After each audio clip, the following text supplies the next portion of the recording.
کہ آپ نے ہمیں ویڈیو کلپ دکھایا کہ جس میں ڈیسٹیبلائز کیا جاتا ہے کس طرح ملک کو. پاکستان کی بات کی جائے تو ہیلری کلنٹن کا بیان میرے ذہن میں آیا, ڈیپ اسٹیٹ جہاں پر کچھ ادارے کام کرتے ہیں, ملک کے جتنے بھی سیٹنگ گزرا ہوتے ہیں ان کو پھانسیاں دی جاتی ہیں, گولیاں ماری جاتی ہیں, اور پاکستان میں 35 سالہ ڈکٹیٹرشپ کے دور میں ہی پاکستان زیادہ ڈیسٹیبلائز ہوا ہے. اس بارے میں آپ کیا کہتے ہیں؟ دیکھیں, پہلی بات تو یہ ہے کہ آپ نے یہ کیا, پتہ نہیں آپ کا مطلب کیا تھا, حکومت پی ڈی ایم حکومت گرا سکتی ہے, تو جو یہ ان کی جو تقاریر ہیں, جو ان کی بیانیہ ہے, مجھے آپ یہ بتائیں کہ اس میں عوام کے لیے کیا ہے اور اس کے میں ملک کے لیے کیا ہے. دیکھیں, میں نے آپ کو شروع میں بھی کہا کہ یہ وہ منافقت کی سیاست کر رہے ہیں جو کہ بوقت ضرورت حبیب جاوید کو بھی اپنا لیڈر مان لیتے ہیں اور احمد فراز کو بھی مان لیتے ہیں. تو آپ ان کی باتوں پہ نہیں جائیں. اگر ہلری کلنٹن نے کہا ڈیپ اسٹیٹ ہے تو کس ملک میں نہیں ہوتی, ان کے اپنے امریکہ میں پینٹاگون کیا ہے, ان کے جان پال تھے, کیا تھے, جو پومپیو وہ کیا تھا, وہ سارے جو ہے تو ادھر تو سارے جو والنٹیئرز ہوتے ہیں جس میں کہ افواج میں جاتے ہیں. ہم نے تو کبھی نہیں سنا کہ انہوں نے یہ بات کی ہو. تو جو آپ یہ بھی دیکھیں کہ جو 40-50 سال جو حکومتیں جنہوں نے کی ہیں, آپ وہ تو چھوڑ دیں نا, وہ تو اپنی جگہ پر ہے, لیکن کیا ہم نے موقع نہیں دیا, کیا ہم نے اداروں کو تباہ نہیں کیا, کیا ہم نے کہا تھا کہ آپ اثاثے بنائیں. آپ یہ بھی پوچھیں کہ جی کس طرح سے ایک سیاسی لیڈر, ہم سیاست میں آئے جب سے تو ہمارا تو اکنامکلی ہمارا تو بیڑا غرق ہو گیا ہے, ہمیں تو وقت ہی نہیں ملتا کاروبار کا. اور کس طرح کاروبار ایک سیاسی, ایک وزیر, ایک وزیر اعظم کر سکتا ہے؟ عمران خان کر رہا ہے. آپ اب کی فورن پالیسی کو کمپرومائز کرتے ہیں جب آپ اپنی جائیداد اثاثے بناتے ہیں امریکہ میں, برطانیہ میں, مڈل ایسٹ میں, پھر آپ ایکسٹریڈیشن کا قانون بھی نہیں بناتے ان ممالک کے ساتھ, تو آپ شے نہیں دیتے ہیں. ویکیوم تو کبھی بھی نہیں رہتا. آپ اپنی دوران 40-50 سال کم عرصہ نہیں ہے, آپ نے اس دوران میں کیا کیا؟ آپ نے تباہ نہیں کیا اکانومی کو, آپ نے تباہ نہیں کیا اداروں کو, آپ نے کرپشن کا کاروبار کا بازار گرم نہیں کیا. یہ جو نواز شریف کے دور میں کیا کچھ ہوتا رہا, کن کن ججز کو خریدا جاتا تھا, اور لوگ جو آرمی جو چیف تھے ان کو BMW کی چابیاں دی جاتی تھیں. یہ وہ لوگ ہیں نا کہ جس کی وجہ سے یہ آئے ہیں. یہ جو آپ بات کر رہے ہیں یہ نواز شریف اس کی کھلم کھلا ایک مثال ہے. آج اس پہ سختی آئی ہے, وہ الیکشن ہار گیا ہے تو وہ یہ کہتا ہے کہ جی الیکشن ٹھیک نہیں ہوئے. فیصلہ جب فیور میں آئے تو کہتا ہے کہ جی ٹھیک ہے عدالتیں, جب اگینسٹ آئے تو کہتے ہیں کہ نہیں جی عدالتیں تو جو ہیں تو ملی ہوئی ہیں. کیا کچھ نہیں کیا انہوں نے اپنے دوران حکومت. ابھی جو ہے تو یہ ان کو خیال آیا جب یہ حکومت کے باہر ہیں, یہ خیالات ان کو جب حکومت میں تھے کیوں نہیں آئے, اب کیوں یہ کہہ رہے ہیں؟ اس کی وجہ یہ ہے کہ یہ اقتدار میں رہنا ان کے لیے ایک نشہ بن گیا ہے. ان کی جو ایک شاہانہ اپنی جو زندگی ہے اس کو مینٹین کرنے کے لیے ان کو غریبوں سے کیا تعلق ہے؟ کروڑوں کی کروزرز میں آتے ہیں, کروڑوں کی گھڑیاں پہنی ہوتی ہیں. وہ دیکھیں نا آج جو ہے وہ حمزہ شریف ہے, وہ کہتا ہے کہ جی میں تو ایئر کنڈیشن گاڑی کے بغیر جاؤں گا نہیں ادھر نہ کے سامنے. یہ ان کی اصلیت یہ ہے. تو اس کو آپ کنفیوز نہ کریں. آپ کا میرا پہلا سوال یہی ہوگا کہ سول گورنمنٹس, اور ان کو کوئی نہیں روک سکتا تھا کہ وہ اداروں کو ٹھیک کریں, وہ قانون کی حکمرانی کریں, وہ نیب لاز ایسے بنائیں جس سے کہ چور پکڑا جائے, لوگوں میں انویسٹ کریں, غریبوں کا خیال رکھیں. یہ پہلی دفعہ ہے کہ احساس پروگرام جو کہ نیچے سے شروع ہوا ہے, یہ پہلی دفعہ ہے کہ غریبوں کے لیے گھر جس کو کبھی بھی توجہ نہیں دی گئی تھی. ہم نے جو کہا تھا کہ ہم 5 لاکھ گھر بنائیں گے اور اتنی نوکریاں دیں گے انشاءاللہ ہماری حکومت جب 5واں سال ہوگا, آپ پھر میں آپ سے پوچھوں گا کہ آیا وہ ہم نے کیا کہ نہیں کیا. وہ شروع بھی ہو گیا ہے. کووڈ سے ہم نے کس طرح سے کامیابی سے نکالا. جی شبلی فراز صاحب, جیسے آپ نے ابھی بتایا کہ غریبوں کی کرنی چاہیے تھی, اب ماشاءاللہ آپ کی حکومت ہے, کیا اپوزیشن نے 3 جلسے کر کے حکومت کو الجھا نہیں دیا اور آپ تعمیر و ترقی کی بجائے اپوزیشن کے پیچھے لگ گئے؟ بالکل نہیں. دیکھیں اس روم میں جس میں کہ ہمارے ساتھی بھائی بیٹھے ہوئے ہیں, یہ اگر اس محفل کو ڈسٹرب کرنا چاہیے تو ایک بندہ بھی کافی ہے، ٹھیک ہے نا؟ تو انہوں نے ہمیں ڈسٹرب نہیں کیا، ہمیں تو ان کے بیانیہ جو یہ لے کے چل رہے ہیں ہمیں اس پہ افسوس ہے، ہم اس پہ پروٹیسٹ کر رہے ہیں. باقی تو ہمارے آپ جائیں، پرائم منسٹر صاحب روزانہ میٹنگز کر رہے ہیں، ساتھ میں ڈیسیجنز لے رہے ہیں، فیصلے ہو رہے ہیں، کابینہ کا اجلاس ہر ہفتے ہو رہا ہے، فیصلوں پہ عمل درآمد بھی ہو رہا ہے. لیکن آپ نے یہ بھی دیکھنا ہے میرے بھائیوں کہ پاکستان کس حالت میں تھا. اس کو جو گن چھوڑا ہوا تھا انہوں نے، اس کو صفائی میں بھی تو ٹائم لگتا ہے نا. 2 سال میں تو کبھی بھی ایسا نہیں ہوا کہ آپ نے ایک جادو کی چھڑی گھمائی. یہ تو ایک تبدیلی جو ہے جس کو چینج ہم کہتے ہیں کہ نیا پاکستان کہتے ہیں، یہ تو ایک پروسیس ہے، یہ کوئی ایونٹ نہیں ہے کہ آج ہوا اور ختم ہو گیا. یہ ایک پروسیس ہے جو کہ شروع ہو چکا ہے. آپ خیبر پختونخوا میں دیکھیں، آپ پنجاب میں وہ الگ بات ہے کہ ہماری جو یہ حکومت ہے بدقسمتی سے انہوں نے بتائی نہیں. خیبر پختونخوا میں تو آپ نے ہمارے نتائج دیکھ لیے کہ دوبارہ ہمیں 2/3 میجورٹی کے ساتھ انہوں نے خیبر پختونخوا کے عوام نے. تو ہم شاید اس طرح سے اس کی پرچار نہیں کر رہے، لیکن اب انشاءاللہ اب ہم وہ بھی شروع کریں گے کہ عوام کو ہم بتائیں گے کہ کیا کیا ان کے لیے ہو رہا ہے اور کیا کیا ہوا ہے. مہنگائی کا مسئلہ بالکل میں مانتا ہوں وہ ایک ایسا ایریا ہے جس میں کہ ہم وہ کر رہے ہیں، لیکن شپس پہنچ رہی ہیں، پہنچ گئی ہیں، ویٹ کی بھی، گندم کی بھی، چینی کی بھی، یہ ساری چیزیں ہو رہی ہیں. یہ ایک ٹیمپرری فیز ہے، تکلیف ہے عوام کو، ہمیں اس کے پوری طرح سے علم ہے، اور ہماری یہ نمبر 1 پرائم منسٹر صاحب کی یہ پہلی ترجیح ہے کہ وہ اس مہنگائی پہ کس طرح سے قابو پائیں. سردار وقار علم جی، خیرنامہ اسلام آباد سے. پی ڈی ایم کی سرگرمیاں جو ہیں وہ ملک کو عدم استحکام کی طرف لے کے جا رہی ہیں، تو کیا پی ڈی ایم کو بین کیا جا سکتا ہے، حکومت وقت کر سکتی ہے؟ اور دوسرا سوال یہ ہے کہ جو ایاز صادق صاحب نے کہا، آج مولانا فضل الرحمان صاحب جو کہ پی ڈی ایم کی قیادت کرتے ہیں، انہوں نے کہا کہ ایاز صادق صاحب نے کم کہا اور انہیں زیادہ کرنا چاہیے. اور میرا دوسرا سوال یہ ہے کہ برادر اسلامی ملک ترکی میں جو زلزلہ آیا ہے اس کے بارے میں بھی تھوڑا دیکھیں. جہاں تک کہ پی ڈی ایم کا تعلق ہے کہ بین کرنا، یہ ہماری پالیسی میں کسی کو بین کرنا نہیں ہے. ہاں یہ ہم ضرور کہیں گے کہ جو بیانیہ لے کے وہ چل رہے ہیں، انہیں تو کہہ دیا ہے کہ ہمارا عمران خان کے ساتھ کوئی مسئلہ نہیں ہے. عوام جو کہ باشعور بھی ہیں، باتدبیر بھی ہیں، ان کو چاہیے کہ وہ ان کو ان سے فاصلہ اختیار کریں اور کسی بھی ایسی تحریک کا حصہ نہ بنے جو کہ ذاتی مفادات کو بچانے کے لیے کی جا رہی ہے. ملکی مفاد کی بات ہو بالکل. دوسری بات کہ ترکی کے جو ازمیر میں جو زلزلہ آیا ہے اس پہ جو شہادتیں ہوئی ہیں، جو نقصان پہنچا ہے، ترکی ایک برادر اسلامی ملک ہے اور ہماری حکومت ان کو جس طرح سے بھی ان کی مدد کر سکتی ہے وہ کرے گی. اور ہم ان اپنے ترکی کے بہنوں بھائیوں کے ساتھ ہیں جو کہ اس وقت ازمیر میں ایک تکلیف سے گزر رہے ہیں. اللہ تعالیٰ ان کو اپنے حفظ و امان میں رکھے اور ہمیں ایسے ترکی جیسے دوست کم ہی ملتے ہیں. بس وفاقی وزیر اطلاعات و نشریات سینیٹر شبلی فراز کی پریس کانفرنس. انہوں نے کہا کہ جب ہم نے حکومت سنبھالی تو ملک ڈیفالٹ کے قریب تھا، معاشی صورتحال زبحالی کا شکار تھی، ہم نے ملک کو دیوالیہ ہونے سے بچایا. وزیر اعظم عمران خان نے پہلا قدم جو اٹھایا وہ اقتصادی صورتحال کو بہتر کرنا تھا. حکومت نے کامیابی سے کرنٹ اکاؤنٹ خسارے کو ختم کیا، حکومتی حکمت عملی سے روزگار کے مواقع پیدا ہوئے. اور موجودہ صورتحال پر بات کرتے ہوئے انہوں نے کہا کہ ایاز صادق کے بیان پر عوام میں غم و غصہ پایا جاتا ہے. پی ڈی ایم کا بیانیہ ملک کو عدم استحکام سے دوچار کرے گا. اور انہوں نے کہا کہ جس کے سیاسی اور معاشی اثرات سامنے آتے ہیں، کسی بھی ملک کو عدم استحکام سے دوچار کرنے کے لیے نا امیدی کے ساتھ ساتھ اقتصادی حالات خراب کیے جاتے ہیں. وفاقی وزیر اطلاعات و نشریات سینیٹر شبلی فراز اب سے کچھ دیر پہلے اسلام آباد میں پریس کانفرنس کر رہے تھے.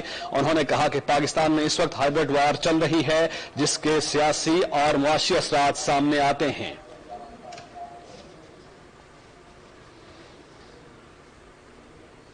السلام علیکم، آپ دیکھ رہے ہیں پاکستان ٹیلی ویژن نیوز. میں ہوں سمینہ رانا اور میں ہوں آپ کے ساتھ علی جنت.